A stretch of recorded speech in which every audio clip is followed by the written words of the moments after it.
Professionalism is a funny term. Professionalism is a funny term. Is it?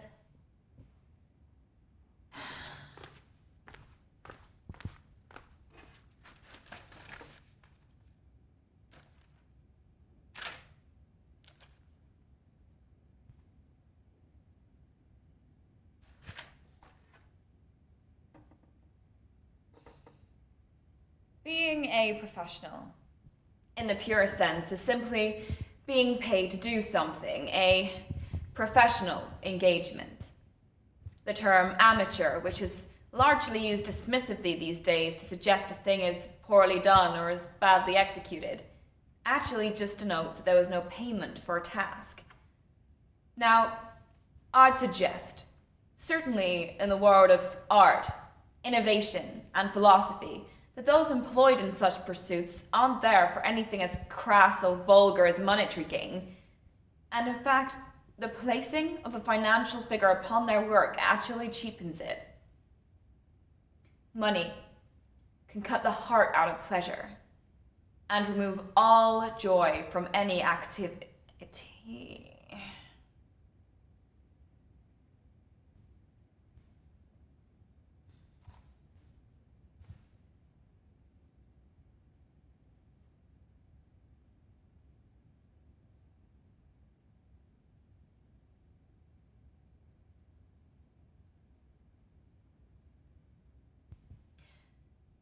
I've always found the term a professional person deeply irritating.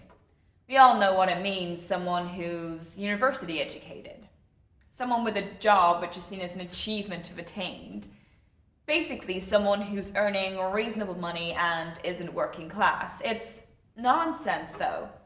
The guy flipping burgers at McDonald's is a professional. He's certainly not there for any other reason than the meager minimum wage he receives to sweat over a hot grill and get yelled at even when he can't do that right. The girl pouring pints of lager at Wetherspoons is a professional too, even if no one's asking her to countersign their passport application.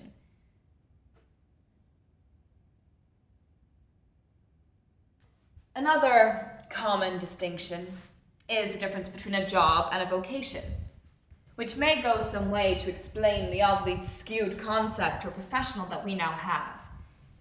A vocation is something you do because you want to, and if you get paid for it, well, all the better. A job?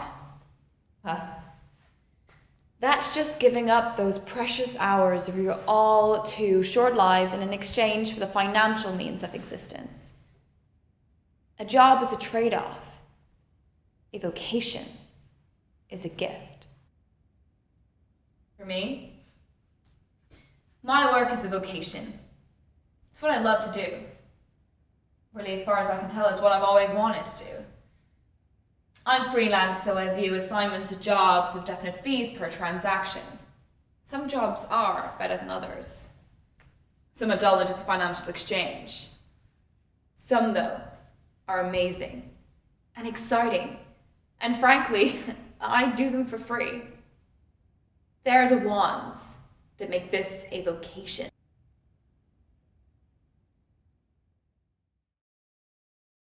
Today is the final part of job 49 for me. And that's quite a big number in my line of work.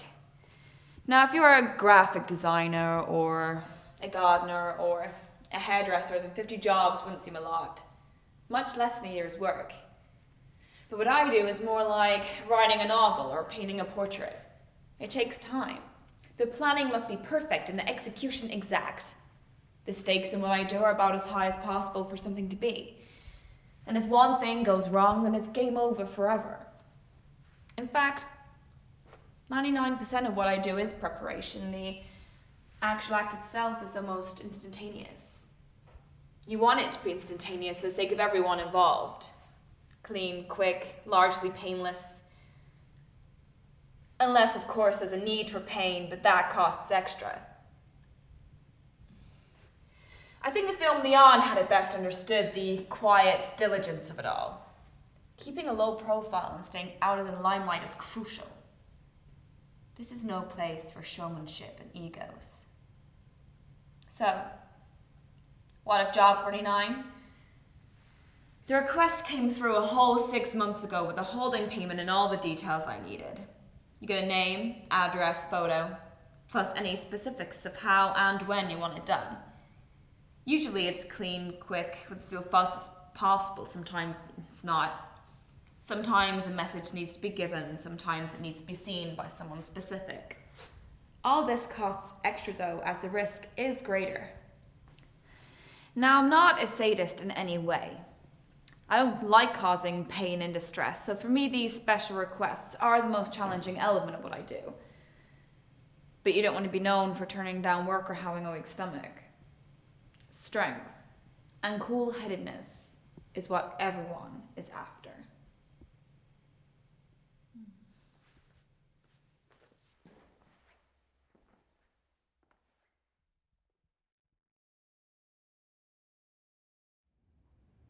I did once have a job where they had a very clear and very stark message of what they wanted conveyed. I think it was job 28. I remember them all. Their personal interactions with another human being.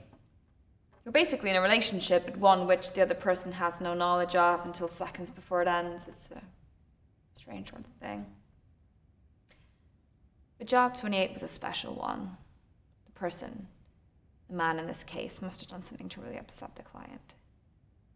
The instructions given were very detailed, like something I'd give a small child to make sure they did a task exactly right. There was no emotion in the instructions, but they were clearly emotionally driven. The actions requested were difficult to stomach, even for me.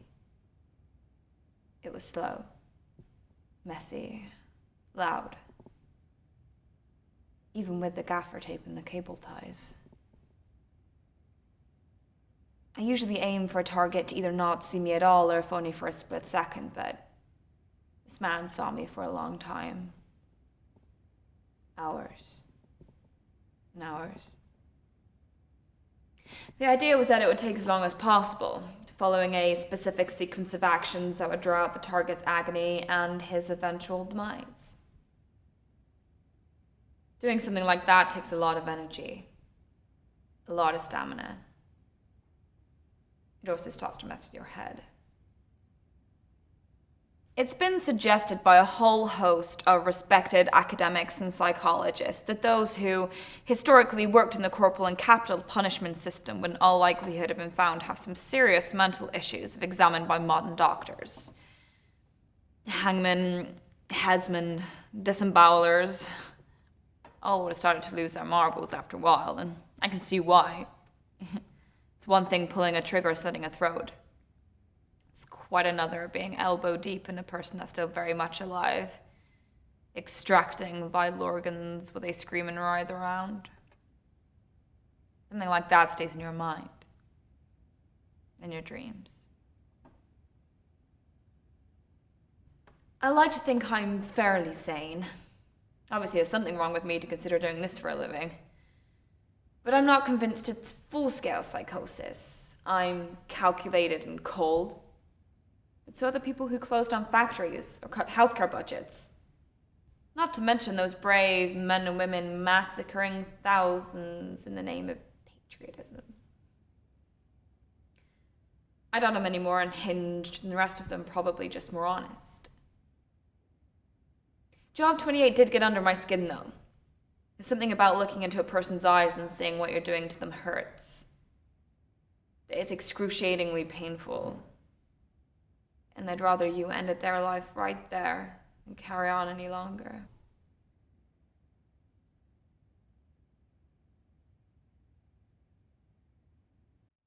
Now, humans have an enormous instinct for survival. They'll crawl over broken glass, walk through fire, even sever their own limbs if they think there's a chance of life.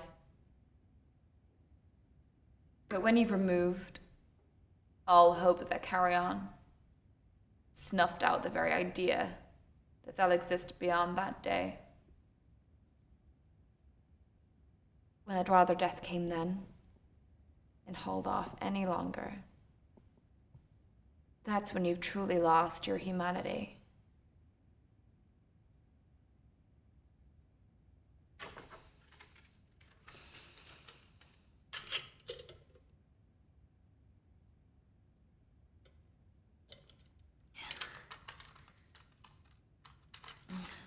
heavy price for my professionalism sometimes.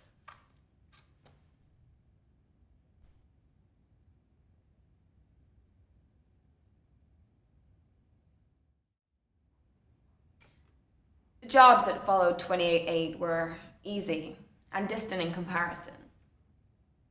I couldn't even tell you the eye colour of most subjects. Sometimes it's like job 28 didn't even happen. Like I never looked into those eyes. But it's the eyes that get you in the end.